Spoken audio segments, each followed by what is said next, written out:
Hi guys, welcome to Exam Hunter. So this is a class of current affairs. इसमें हम लोग क्या करेंगे, इंडियन एक्सप्रेस के जो इम्पोर्टेंट न्यूज़ है हमारे जो 66वीं बीपीएससी मेंस के लिए, उसको हम लोग डिस्कस करेंगे। तो जो आज हम लोग डिस्कस करने जा रहे हैं वो है दोस्तों, ऑक्सफैम का एक रिपोर्ट आया है, उसके बारे में हम डिस्कस करेंगे। ये हिंदी और इंग्लिश माध्यम के लिए, दोनों के लिए, बच्चों के लिए है। ये जो रिपोर्ट है, इसको आप जीएस के जो पेपर जीएस के जो पेपर 2 है उसमें यूज कर सकते हैं। ठीक है दोस्तों, कोविड-19 जो है, कोविड जो बीमारी है, उससे कोई भी रिलेटेड क्वेश्चन आए जो अभी आने वाला है, उसमें आप इस डाटा को यूज कर सकते हैं। ठीक है दोस्तों, अगर आप इसको यूज करोगे तो क्या होगा दोस्तों कि जो आंसर होगा ना, वो काफ़ी डायनेमिक हो जाएगा और जो चेक करने वाले को लगेगा कि हाँ, ये लड़का जो है, जो भी ये स्टूडेंट है, उसने क्या किया है कि करंट से अपडेट होते रहता है दोस्तों। ठीक है, तो हम लोग इसके बारे में पढ़ेंगे। ठीक है, पढ़ने से पहले जो ऑक्सफैम है, OXFAM रिपोर्ट, ठीक है ना, ये है क्या? तो जनरली देखो, अभी सीधे सीधे भाषा में समझो कि ये एक एनजीओ है। एनजीओ क्या होता है? Non governmental organisation. ठीक है ना, उसका काम क्या होता है? एनजीओ का काम जो सोशल वर्क है ना, वो लोग करते हैं। तो बस एक यही ध्यान रखना है कि इसका ऑक्सफैम रिपोर्ट, जो ऑक्सफैम जो जारी किया है रिपोर्ट, वो क्या है दोस्तों? एक एनजीओ है। ठीक है, तो ये सामने आपका न्यूज़ है, इसको हम लोग स्लाइड में अच्छे तरीके से जो जो इसका मेन पॉइंट है उसको हम डिस्कस करेंगे। ठीक है दोस्तों, तो देखो, अब जो रिपोर्ट जारी किया है ना, उस रिपोर्ट का नाम है इन इक्वालिटीज वायरस। ठीक है ना, ठीक है दोस्तों। अब देखो, अब क्या है, ये हिंदी वाले बच्चों सुनना ध्यान से और उसको नोट करते रहना।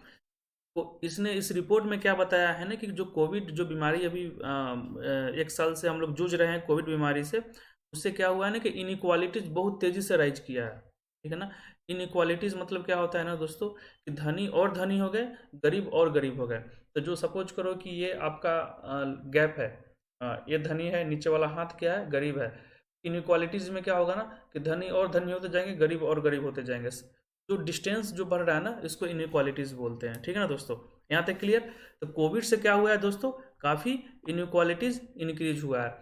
जब कोविड बीमारी आया तो क्या हुआ कि पूरे इंडिया छोड़ो, पूरे वर्ल्ड में क्या हुआ दोस्तों? लॉकडाउन लग गया। तो लॉकडाउन से क्या हुआ ना कि millions of people out of job. अब देखो, मिलियंस मतलब क्या होता है कि 1 मिलियन में कितने होते हैं? 10 लाख होते हैं। ठीक है ना, 10 lakh is equal to 1 million. ठीक है ना, तो मिलियंस मतलब बहुत सारे लोग जो है ना, उनकी जॉब छीन गई। ठीक है, और इस रिपोर्ट में क्या हुआ है कि ड्यूरिंग कोविड-19, जब महामारी जो चल रहा था कोविड के समय में, जो धनी लोग थे ना दोस्तों, उसका इनकम में 35% 35 जो 35% है, उसका इंक्रीज हुआ है।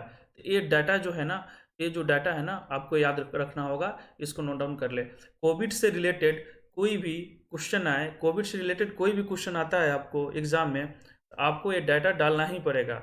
कोई भी क्वेश्चन आए उसमें आप डाटा यूज कर सकते हैं, क्योंकि एक डाटा नहीं है, बहुत सारा जो हम आज देखने वाले हैं। ठीक है दोस्तों, तो क्या हुआ कि जो धनी लोग और धनी हो गए, ठीक है ना, उनके इनकम में 35% इंक्रीज हुआ। ठीक है ना, जब कोविड बीमारी जब स्टार्ट हुआ उसके बाद।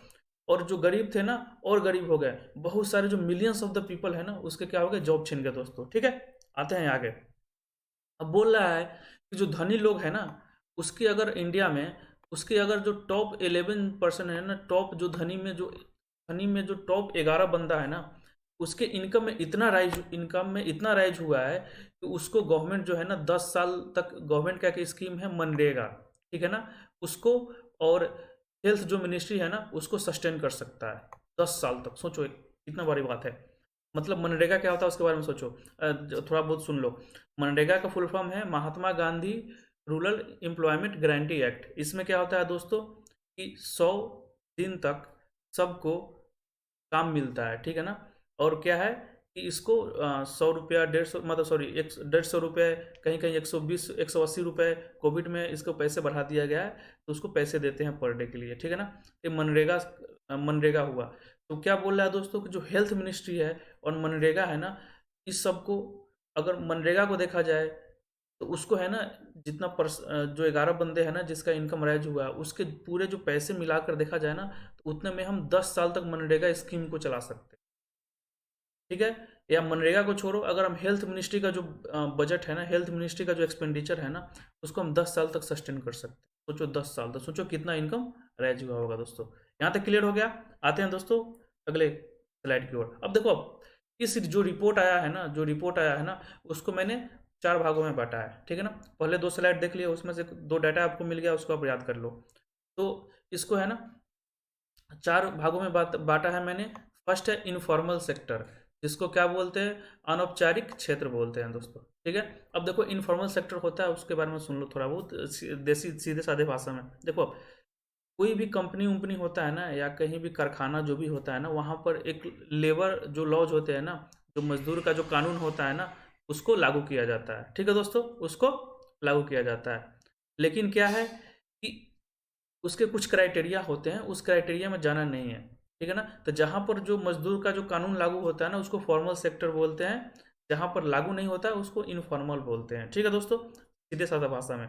अब देखो क्या है, आपके गांव में या आपके छोटे छोटे जो शहर हैं, वहाँ पर देखते होंगे कि कोई राशन का दुकान होगा, उसमें 4-5 बंदे, जो छोटे छोटे बंदे रखे होंगे काम के लिए ना, वो क्या हुआ, वो इनफॉर्मल सेक्टर हुआ। इनफॉर्मल में क्या है कि आज मन करा तो उसको हम रखे, कल मन करे तो उसको हम बाहर कर दिया। कोई कॉन्ट्रैक्ट नहीं होता है कि आप 1 साल तक जॉब पर रहिएगा, 2 साल तक जॉब पर रहिएगा, ठीक है ना, उसको इनफॉर्मल बोलते हैं, ठीक है। सेकेंड, इस रिपोर्ट को मैंने बांटा है हेल्थ विभाग में, हेल्थ सेक्टर, स्वास्थ्य विभाग। उसके बाद एजुकेशन सेक्टर, शिक्षा विभाग। और फोर्थ है जेंडर डिस्पैरिटीज, लैंगिक असमानता, ठीक है ना। इसके बारे में हम लोग डिस्कस करेंगे। इसको आप वहाँ जो भी क्वेश्चन है कोविड से रिलेटेड, उसमें से अपने हिसाब से चारों में से जो according to the demand of question, जो क्वेश्चन पूछ रहा है, उसको आप डिस्कस कर सकते हैं, ठीक है। तो सबसे पहले हम देखते हैं इनफॉर्मल सेक्टर को, अनौपचारिक क्षेत्र को देखते हैं। अनौपचारिक क्षेत्र में देखा जाए दोस्तों, 122 मिलियन जॉब जो है ना खत्म हो गए हैं। मतलब क्या है ना कि 122 मिलियन, हम मैंने क्या बताया था, 1 मिलियन में कितने होते हैं, 10 लाख होते हैं। 122 मिलियन सोचो कितने बंदे होंगे, उनके जॉब क्या हो गया है दोस्तों, खत्म हो गया है। वो अनएम्प्लॉयड हो गए हैं, बेरोजगार हो गए हैं एक कोविड-19 के कारण, जिसके कारण इनइक्वालिटीज जो है वो काफ़ी राइज हुआ है, ठीक है। अब ये क्यों हुए हैं, सपोज करो अगल बगल में कोई ढाबा है, ठीक है ना। तो ढाबा में छोटा ढाबा ले लो या छोटा सा रेस्टोरेंट ले लो, तो उसमें है ना 5-7-10 बंदे लगाए हुए हैं, वो लोग जॉब पर रखे हुए हैं काम करने के लिए, ठीक है दोस्तों, जॉब पर रखे हुए हैं काम करने के लिए। तब इसमें क्या है कि अगर कोविड आया, लॉकडाउन लग गया, तो वो लोग घर से वहाँ वहाँ से अनएम्प्लॉयड हो गए, वहाँ से उनकी जॉब चले गई। तो ऐसा भी तो नहीं है कि वो घर से काम कर सकते हैं। फॉर्मल सेक्टर में है ना, घर से काम करना बहुत ही मुश्किल हो जाता है। आप कोई एमएनसी में काम करते हैं, कोई कंपनीज में काम करते हैं, कोई सर्विस सेक्टर में काम करते हैं, तो आप घर से काम कर सकते हैं, घर से काम करने का अपॉर्चुनिटीज़ मिलता है। लेकिन दोस्तों इनफॉर्मल सेक्टर में आपको ये अपॉर्चुनिटीज़ नहीं मिलेगा। तो कितने हुए हैं दोस्तों, 122 मिलियन जो जॉब है ना, वो खत्म हो गया, सोचो, ठीक है ना। अब आते हैं हम हेल्थ सेक्टर में दोस्तों, ठीक है ना। हेल्थ सेक्टर में देखें ना, तो अगर इंडिया का देखें हम हेल्थ सेक्टर, तो कोविड के मामले में हम लोग सेकंड लार्जेस्ट हैं, जहाँ पर जिसमें कोविड के बहुत सारे केसेज आए हैं। सबसे ज़्यादा कहाँ पर आए थे, कहाँ पर आए हैं दोस्तों, तो हो गया USA, United state of America, ठीक है ना। यहाँ ठीक है दोस्तों। तब देखो कोविड जो हेल्थ सेक्टर में देखा जाए, तो सबसे जो हाई रेट जो कोविड कहाँ पर सबसे ज़्यादा पाया गया, तो जो गरीब हैं, जो मार्जिनलाइज सेक्शन जो है ना, गरीब, जो गरीब से भी गरीब लोग सब है ना, उनमें कोविड के जो बीमारी का क्षमता, जो हाई रेट जो है ना इंक्रीज देखा गया, ठीक है ना। उनके पास ना दवा की सुविधा थी, ना ना हॉस्पिटल की सुविधा थी, ठीक है ना। तो सबसे ज़्यादा उससे कौन प्रभावित था, सबसे ज़्यादा गरीब प्रभावित था, इससे मार्जिनलाइज जो सेक्शन थे ना, वो प्रभावित है दोस्तों। यहाँ तक क्लियर हो गया दोस्तों। आते हैं आगे। देखो अब नेक्स्ट है एजुकेशन सेक्टर दोस्तों, ठीक है ना। अब एजुकेशन सेक्टर में, एजुकेशन सेक्टर को पढ़ने के लिए दोस्तों आप क्या सोचो, यहाँ पर सबसे पहले देखो डिजिटल डिवाइड। अब देखो, अब पहले उससे पहले आप एक कंसेप्ट समझो, डिजिटल डिवाइड क्या होता है। शिक्षा विभाग, देखो अब इसको मैं इंग्लिश में लिखा हूँ, लेकिन हिंदी वाले बच्चे आप सुन सकते हो, मैं हिंदी में बोल रहा हूँ, उसको आप नोट डाउन कर सकते हैं, ठीक है ना। शिक्षा विभाग में क्या है, डिजिटल डिवाइड। डिजिटल डिवाइड क्या होता है ना दोस्तों, देखो अब क्या है कि कुछ ऐसे बंदे हैं ना जिसको इंटरनेट का लाभ बहुत ज़्यादा मिल रहा है, और कुछ ऐसे गांव है ना, कुछ ऐसे क्षेत्र है ना इंडिया में, जिनके पास अभी भी है ना इंटरनेट की सुविधा नहीं पहुंची। तो क्या हुआ ना कि एक डिवाइड कर दिया, ठीक है ना। उसको बोलते हैं दोस्तों डिजिटल डिवाइड, ठीक है ना। जैसे शहर में देखो इंटरनेट की सुविधा मिल जाएगी लॉकडाउन के समय में, आपको जो शहर में रहते हैं उनको इंटरनेट की सुविधा मिल जाएगी, लेकिन जो गांव में रहते हैं ना, उसको इंटरनेट की सुविधा नहीं मिलेगी।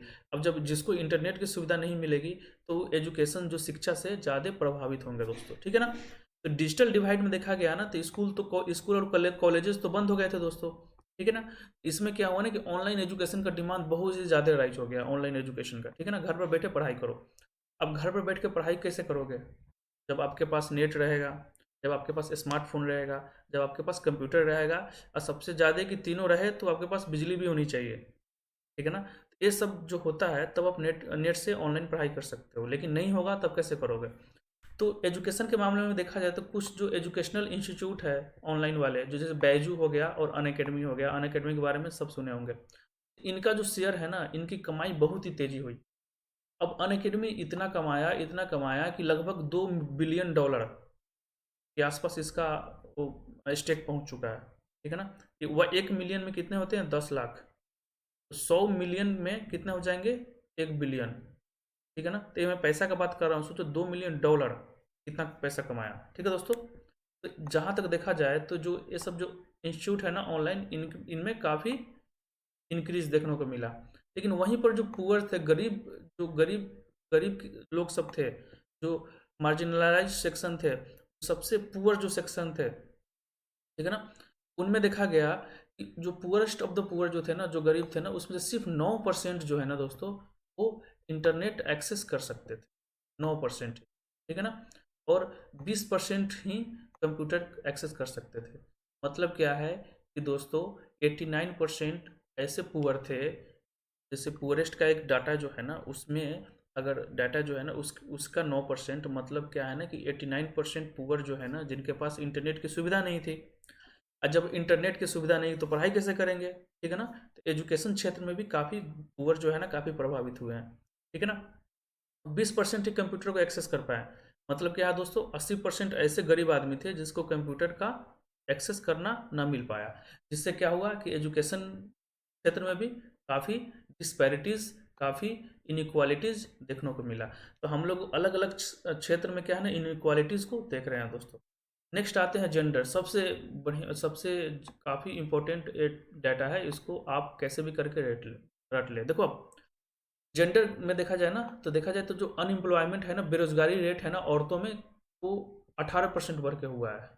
कितने परसेंट? 18%। इसको आपको याद होना चाहिए। मतलब दोस्तों क्या है कि जो कोविड-19 में अनएम्प्लॉयमेंट रेट जो है, बेरोजगारी रेट है औरतों में, जो वीमेन है, लेडीज़ में, वो कितना बढ़ोतरी हुआ है? 18%, ठीक है ना। ठीक है। अब इससे क्या हो सकता है ना दोस्तों कि इंडिया के जो 18% है ना जीडीपी, सॉरी 18 18 बोला हूँ, इंडिया के ना 8% जीडीपी है ना दोस्तों, उसमें क्या होगा? लॉस होगा। 8%। अब देखो जीडीपी क्या होता है दोस्तों, जीडीपी समझो क्या होता है। इसको बोलते हैं ग्रॉस डोमेस्टिक प्रोडक्ट। मतलब क्या है कि एक साल में हमारे कंट्री के अंदर कितना उत्पादन हो रहा है, ठीक है ना। जैसे सपोज कर लो कि एक साल में हमारे कंट्री, एक कोई कार का कंपनी है, उसने एक साल में कितना बनाया? 100 कार बनाया। तो जीडीपी उसका, उस कंपनी का क्या हो जाएगा? 100 हो जाएगा, ठीक है। अगर पैसा में एक कार का दाम ₹1 है, तो अगर पैसा में कन्वर्ट करना है तो एक कार इंटू पैसा कर दो, ठीक है ना। तो मतलब क्या है कि इंडिया का जीडीपी, मतलब क्या है कि पूरे इंडिया में एक साल में जितना प्रोडक्शन हुआ है, जितना उत्पादन हुआ है, उसको रुपीज़ में कन्वर्ट कर दो तो उसको जीडीपी बोलते हैं, ठीक है ना। तो बोल रहा है कि अगर अनएम्प्लॉयमेंट रेट कितना राइज हुआ है? 18% औरतों में, ठीक है ना। उससे हमें जीडीपी का कितना नुकसान होगा? 8%, 8% होगा। 8% याद कर लेना दोस्तों, ठीक है ना। अब क्या है दोस्तों, 8% कितना हो जाएगा? $218 billion. That is a huge amount, ठीक है ना दोस्तों। देखो अनएम्प्लॉयमेंट रेट हो गया जेंडर में। सेकेंड देखो, जो पुअर से भी पुअर जो वीमेन है ना, एक होता है गरीब, एक होता है गरीब से भी गरीब, ठीक है ना। वो सबसे ज़्यादा अफेक्ट हुए हैं। इसके कारण, इसके कारण कोविड-19 के कारण, ठीक है ना। जैसे क्या हुआ है कि जो रेगुलर हेल्थ सेंटर होता है, छोटे छोटे जो आंगनवाड़ी, जो गांव में जो रहते होंगे उनको पता होगा कि आंगनवाड़ी सेंटर भी होता है, ठीक है ना। तो वहाँ पर जो वर्क करते थे ना, जो औरतें लोग, सारे खत्म हो गया था इनइक्वालिटीज में लॉकडाउन के। वो काफ़ी मतलब इफेक्ट पहुंचा है औरतों को, काफ़ी उनसे प्रॉब्लम हुई है। सबसे ज़्यादा इंपॉर्टेंट न्यूज़ है, डाटा है दोस्तों, डोमेस्टिक वायलेंस। इसको आप हर जगह यूज कर सकते हैं, ठीक है ना। क्या है, जब लॉकडाउन लगा तो डोमेस्टिक वायलेंस जो होता है, जो जो अपने जो पार्टनर जो होते हैं, हाँ, मेल जो है फीमेल पर वायलेंस करते हैं, उसमें कितने परसेंटेज इंक्रीज देखा गया दोस्तों? 60% इंक्रीज हुआ। मतलब जितना होता था ना, जैसे सपोज करो ए लाइन हो गया, सपोज करो ए लाइन हो गया लॉकडाउन लगने के बाद, जैसे कोविड के बाद, ये हो गया कोविड के बाद, ये हो गया कोविड के पहले। यहाँ पर जो कोविड के समय में जितना वायलेंस होता था ना, उसका कितना राइज हो गया दोस्तों? 60% इंक्रीज हो गया। ठीक है ना, वायलेंस। ठीक है ना। तो क्या है ना कि दोस्तों कि डाटा को ये सब डाटा को आपको क्या करना होगा? आपको लर्न करना होगा और उसको एक नोट्स नोट डाउन कर लेना होगा। अब क्या करोगे इसको? जीएस जो सेकंड है, उसका कोई भी जो टॉपिक है इकोनॉमिक्स से रिलेटेड हो गया, ठीक है ना, या पॉलिटिक्स, कहीं भी आपको आ जाए कोविड के 19 के बारे में, ये डाटा जो 4-5 जो पार्ट्स है डाटा का, अलग अलग सेक्टर है, उसको आप कहीं भी यूज कर सकते हैं दोस्तों। ठीक है। जैसे हमने क्या है कि आज एक क्वेश्चन दिया था कि discuss the socio economic impact of Covid 19, ठीक है ना, इन इंडिया। तो जो डाटा है ऑक्सफैम इंटरनेशनल का, इसको आप क्या कर सकते हैं दोस्तों? इसको आप सोशियो इम्पैक्ट में आप इसको डाल सकते हैं। तो जिससे क्या होगा, आपका जो आंसर होगा ना, काफ़ी अच्छा हो जाएगा। और जो चेक करने वाले होंगे ना, एग्जामिनर जो चेक करेंगे, उसको काफ़ी प्रभावित करेगा दोस्तों। तो आज के लिए इतना ही। फिर से हम लोग कोई अच्छा न्यूज आएगा जो मुझे लगेगा कि GS1 और GS2 के लिए बेनिफिट है, तो उसको मैं फिर से लेके आऊँगा दोस्तों। चैनल को देखने के लिए धन्यवाद। आपका दिन शुभ हो।